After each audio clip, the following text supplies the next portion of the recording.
நான்லாம் ரொம்ப ஸ்ட்ராங்கான பிஹேவ். மோஸ்ட்லி எதுக்குமே அஃபெண்ட் ஆகவே மாட்டேன். ரொம்ப காமான ஒரு பொண்ணு. ஏன் இவ்வளோ கொண்டா இருக்க? சென்சிட்டிவாகவே இருக்கியா? அதாவது ஒரு லக்னத்தில் 9 கிராம் உச்சம் பெற்ற ஒருவன் பேட்டரி இல்லாமலும் பேசலாம், எப்படி வேண்டுமானாலும் பேசலாம். Very good. எல்லாரும் ஜோரா ஒரு கை தட்டுங்க. ஹாய் ஃப்ரெண்ட்ஸ், தமிழில் பார்த்த மாதிரி நான் மாட்டுன்னு செவனேன்னு ஜாலியாக தாங்க இருப்பேன். நடுவில் சில விஷயங்கள் நடக்கும். அதுக்கப்புறம் உருன்னு இருக்க மூஞ்ச மாற்றுறதுக்குள்ளே அவ்வளோதான் அப்படிங்கிற மாதிரி சில விஷயங்களை தான் நம்ம பார்க்க போகிறோம். ஓகேவா? இதில் நம்ம எல்லாருமே ஒன்றா தான் இருக்கோம். ஏன்னா நிறைய விஷயங்களில் இதில் ட்ரிகர் ஆகணும். அப்படி ஆகாது, நான்லாம் ட்ரிகரே ஆக மாட்டேன், எவ்வளோ ஸ்ட்ராங் தெரியுமா அப்படி இப்படின்னு சொன்னீங்கன்னா ஓகேங்க, நீங்கள் மனுஷனே கிடையாது, கடவுளுங்க அப்படின்னு நினச்சிக்க வேணாம். ஹியூமன் பீயிங் தான் சில விஷயம் ட்ரிகர் ஆகணும். சொரணை இருக்கணும். உங்கள் அம்மாவை கொஞ்சம் உப்பை நிறைய போட்டு வளர்க்க சொல்லுங்கள். அம்மா அப்போ செக்ஸிஸ்டாக இருக்கணும். சரி, உங்கள் அப்பாவை உப்பு போட்டு வளர்க்க சொல்லுங்கள், சம்திங். ஆர் நீங்களே உப்பு போட்டு வளர்ந்துக்கோங்க. Yes, the things that triggers me. Yes, ஆப்வியஸாக ஃபஸ்ட்டு புல்லிங்னா சின்ன வயசுலேருந்தே நீன்னு இல்லை, எல்லாருமே நம்ம ஃபேஸ் பண்ணியிருப்போம். ஓகேவா? கலாய்க்கிறது வேறு, புல்லிங் வேறு. அது வந்து ஒரு சின்ன கோடு தான். கலாய்க்கிறது அவனுக்கும் ஃபன்னாக இருந்துச்சுன்னா அது கலாய்க்கிறது. புல்லிங் நீ சிரித்து அவனுக்கு ஹர்ட் ஆச்சுன்னா அது புல்லிங். அவ்வளோதான். ஒரு ஃபன் இன்னொருத்தனுக்கும் சிரிப்பை கொண்டு வருதுன்னா அது வந்து நல்ல ஃபன். ஓகேவா? அவனை அஃபெண்ட் ஆக்கி தான் நான் சிரிப்பேன்னா போடா நீ போய் டாக்டர் பாரு. ஸோ எஸ், கலரை வச்சு, அதுக்கப்புறமேட்டு வந்து பாடி சைஸை வச்சு, அவன் நடக்கிறத வச்சு, பேசுகிறத வச்சு, அவன் ஸ்லாங்கை வச்சு, எந்த அளவுக்குன்னா டு த பீக் போய் ஒரு பாயிண்ட்டுக்கு மேலே அவனுக்கு ஊண்டாயிடுது. அந்த ஊடை சரி பண்ணி ஆமாண்டா நம்ம தாண்டா நம்ம அழகாக தாண்டா இருக்கோம் அப்படின்னு ஒரு கான்ஃபிடென்ஸ் அவன் திருப்பி கொண்டு வரத்துக்குள்ள அத்திம்பேல் செத்துட்டார். அவ்வளோதான். அதுக்கு மேலே அவனுக்கு ஆமாம் உண்மையிலே அதில் இல்லைதான் அப்படின்ற மாதிரி ஆயிடுது. So pulling is obvious thing which triggers me and obviously many of them. அப்படி ட்ரிகர் ஆகுறீங்கன்னா ஜஸ்ட் டெல் தெம் இது ஒரு சைக்கிள் தான். அவனே எங்கேயோ பெருசாக வாங்கின்னு வந்திருக்கான், அது உங்ககிட்ட காட்டுறான்.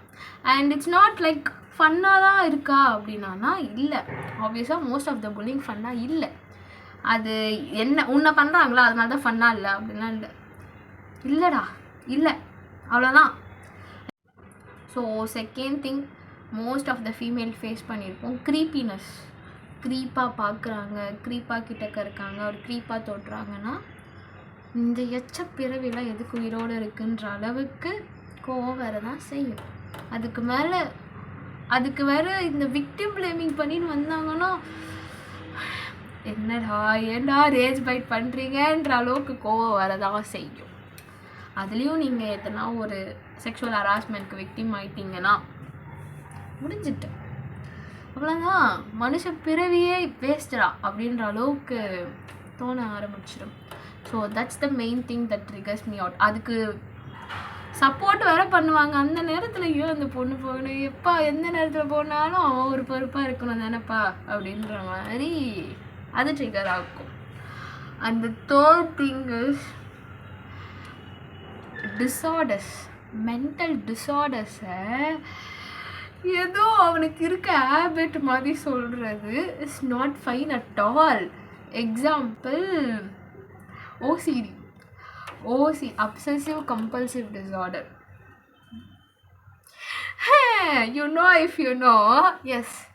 ஸோ OCDங்கிறது ஒரு disorder. It's a psychological problem. அங்கே டிஸார்டர்னே சொல்கிறது என்னது, உன்னோட நார்மல் பேட்டர்ன்லேயோ உன்னோட நார்மல் டெய்லி லைஃப்லேயோ உன்னால் லீட் பண்ண முடியாத something that influences you, something does distress you, உன்னை அஃபெக்ட் ஆகிற ஒன்று திங் தான் OCD. ஓகேவா? அது மாதிரி இருக்கிறது தான். சும்மா எனக்கு ஒருத்தனை தொட்டால் எனக்கு பயமாக இருக்கும், அதுதான் OCD அப்படின்னு சொன்னால் அது OCD சிம்டம்ஸ் எவ்வளோ ஒழுங்காக படிக்க மாட்டீங்களாடா, அது கம்பல்சனே இல்லையடா அதில் அப்படின்ற மாதிரி எனக்கு இருக்குது. லைக் தொட்டா தீட்டுன்ற மாதிரி தொட்டாலே வந்துடும். லைக் ஐ மீன் தொட்டாலே ஒரு மாதிரி பயம் வருதுன்னா அது OCD கிடையாது. அது உங்களுக்கு ரொம்ப கம்பல்ஷன் ஆகி ஒரு பாயிண்ட்டுக்கு மேலே அந்த அப்சஷன் உங்களை விடாமல் உங்கள் நார்மல் லைஃப்பை எப்போ அஃபெக்ட் பண்ணி அது உங்களுக்கு ப்ராப்ளமேட்டிக்காக ஆகி அண்ட் ஒரு படித்த டாக்டர் ஆமாப்பா இது இதான்ப்பா அப்படின்னு சொல்கிறப்ப தான் அது ஓசிடி. அது வரைக்கும் அது ஓசிடி கிடையாது, இதுக்கு ட்ரிகர் ஆவேனான். பட் இப்போல்லாம் என்ன சொல்லி என்ன அப்படின்ற மாதிரி விட்டுட்டேங்க. எஸ், இது ஒரு thing. And another thing is exploitation. எக்ஸ்ப்ளாய்டேஷன்னா சொரன்றது, அவன்கிட்டேருந்து அவன் உழைப்பிலேருந்து அவன் எமோஷன் வரைக்கும் சொரண்டி யூஸ் பண்ணுறது. பர்சனலி அஃபெக்ட் ஆகி இருக்கேன் நான், எமோஷ்னல்லையும் ஃபிசிக்கல்லையும் ரெண்டுத்துலேயுமே நான் எக்ஸ்ப்ளாய்ட் ஆகிருக்கேன். என்ன நினச்சிங்க? எஸ், எப்படி சொல்கிறதுனா லைக் அந்த ஒர்க்கு வந்து ஆக்சுவலான பேமெண்ட்டுன்னு ஒன்று இருக்குல்ல, அது வந்து ரொம்ப லோ பேமெண்ட்டாக இருக்கும். அவன்கிட்டேருந்து வாங்குறக்கூடிய ஒர்க் வந்து அதிகமாக இருக்கும். ஸோ அதுக்கு நடுவில் இருக்க கேப் அவன் எடுத்துக்கிறாள், அதுதான் எக்ஸ்ப்ளாய்டேஷன். உங்களுக்கு புரியுதா? அவங்ககிட்டேருந்து நிறைய வேலை வாங்கிட்டு அது கம்மி காசு கொடுக்குறாங்க. இது வந்து பிளிங்கிட், அதில் வந்து நான் வேலை செஞ்சேன்னு சொல்ல முடியாது. ஒரே ஒரு நாள் சும்மா என்ன தான் பண்ணுறாங்கன்னு சொல்லிட்டு ஒரு வாட்டி போய் பார்த்தேன். அப்போது I felt what the capitalist thing is exploiting us அப்படின்றது தெரியும்.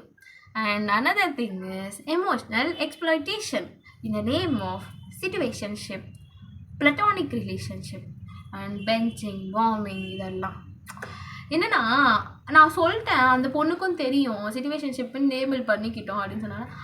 அந்த பொண்ணு ஆமான்னு சொன்னாலும் ஷீ இஸ் வல்னரபிள்னு தெரிஞ்சு தான் நீ பண்ணுறியா? இல்லை, உனக்கு இருக்கிற மாதிரி இன்னொருத்தவங்களுக்கும் சிச்சுவேஷன்ஷிப் ஓகேனா அதில் நீ இருந்துக்கோ. எமோஷ்னல் ட்ராப்குள்ளே கொண்டு வந்துட்டு நீ தான் இதுக்கு ஒத்துக்கிட்டல, இதெல்லாம் நார்மல், இதுக்கு நீ ஒத்துக்கணும், இட்ஸ் அ ஓக் திங், இது ப்ரோக்ரெசிவான திங், இதனால் எவ்வளோ பெரிய உமன் எம்பவர்மெண்ட் நடக்கும் பாரு அப்படின்ட்டு அதை ஒத்துக்க வச்சு அந்த பொண்ணு வல்னரபிளாக இருக்குது. சும்மா எங்கன்னா கொஞ்சோண்டு லவ் தாங்குங்க அப்படின்ற மாதிரி ஒரு ஸ்டேட்டில் இருக்கப்போ அதுவும் ஒத்துக்கும். அதுக்கப்புறம் அதான் நான் சொல்லிட்டேன்ல, அதுக்கப்புறம் நீ பண்ணன்னு சீட்டிங் அது கைண்ட் ஆஃப் அது மாதிரி எக்ஸ்ப்ளாய்டேஷன் நடக்குதுல்ல, அதை பார்த்தா எனக்கு பயங்கரமாக காண்டாகுது. இதுவே ஜஸ்டிஃபை பண்ண முடியல. இதில் நம்ம இன்னொரு சைடு பார்த்தோன்னா சொல்லவே மாட்டாங்க, சைட்சிக்காக வச்சுப்பாங்க. அது எப்படின்னா மெயின்டைன் பண்ணுவாங்க. எனக்கு how you guys have the time for it? I don't even have the time to rewatch AOT. எனக்கு அப்படி தான் இருக்குது ஆக்சுவலாகவே.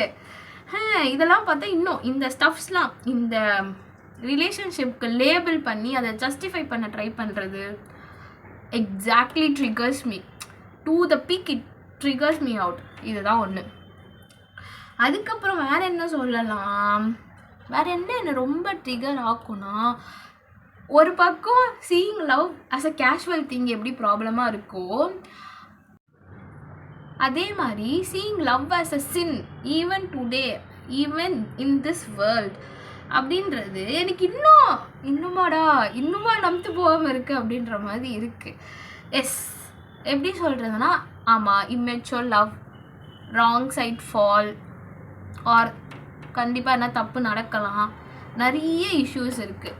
You have to guide them. ஆமாம் இதெல்லாம்ப்பா அப்படின்னு இருக்குது. ஆனால் லவ்வே தப்பு எவ்வளோ பாவமான செயல் தெரியுமா? அம்மா அப்பா சொல்கிறவங்கள தான் எங்கள் அம்மா அப்பா பார்ப்பாங்க. நோ, ஐ மீன் எப்படி சொல்கிறது, லவ்வை வந்து ரொம்ப சின்னாக வந்து பார்க்குறது வந்து அது வந்து எனக்கு ப்ராப்ளமாக இருக்குங்க. அம்மாக்குள்ளே வந்து நம்ம லவ்வை வந்து பார்த்துருக்க மாட்டோம். அப்பாவுக்கும் அம்மாவுக்கும்குள்ளே சண்டையை நிறைய விட்னஸ் பண்ணியிருப்போம், ஏட்னஸ் நிறைய விட்னஸ் பண்ணியிருப்போம். ஆனால் அந்த லவ்வை வந்து பார்த்ததான் எனக்கு தெரியல. ஒருவேளை நான் தான் அப்படியானான்னு தெரியல. லைக் கொஞ்சிக்கவே மாட்டாங்க, ரெண்டு பேரும் தாங்கிக்க மாட்டாங்க. அங்கே பார்ட்னர்ஷிப் அப்படின்னு ஒன்று தாண்டி love towards together in anything or everything அப்படிங்கிறது நான் பார்த்ததில்லை. அது வந்து அவங்களுக்கே லவ்னா பாவம், ஈவன் வித் யுவர் ஒய்ஃப் அப்படின்னு சொல்லி கொடுத்து வளர்த்துருக்காங்களா? இல்லை லவ் ஆர் எக்ஸ்ப்ரெசிவாக இருக்கிறது அது எல்லாமே ஏன் ஒரு பாவமாக பார்க்குறாங்க, ஏதோ தவறான செயலாக பார்க்குறாங்க? யோசிச்சு பாருங்களேன், மனிதனோட அல்டிமேட்டே வந்து சர்வைவல் அண்ட் ரீப்ரொடக்ஷன்ற அளவுக்கு பயாலஜி பேசுது. ஆனால் நான் அதெல்லாம் பேசலை. சர்வைவ் ஆகிறப்ப கூட ஒருத்தவங்க வேணும் அண்ட் கம்பானியன்ஷிப்புக்கு வந்து லவ் அது வந்து முக்கியம்தான் அப்படின்றது அடல்ட்டில் இருக்கிறவங்களை வந்து ஏன் அதை பாஸ் ஆன் பண்ண மாட்டுறாங்க, ஏன் அவங்களுக்கே அது மேலே ஒரு வெறுப்பு இருக்குது, இதுவுமே எனக்கு ட்ரிகர் ஆகும். நல்லது தானே, எதுக்கு அப்படி பண்ணுறீங்க, அது நல்லதாக பண்ணால் அது நல்லது, இப்போவே லைக் தப்பாக பண்ணான்னா தப்பு அப்படின்ற மாதிரி ஏன் சொல்லித்தர மாட்டுறீங்க? Why you are keeping it as a taboo or keeping it as a sin அப்படின்றது இன்னொரு thing that triggers me out. Apart from this, there are many other things. Apart from these, there are many other stuffs that triggers me. ஆனால் அதெல்லாம் சொல்லிட்டு இருந்தேன்னா video பெருசாக போகும். Already 10 பேர் தான் பார்ப்பாருங்க. அந்த 10 பேரும் பார்க்காம போயிடக்கூடாது. Yes, finishing off. Love you all. Take care. Bye bye.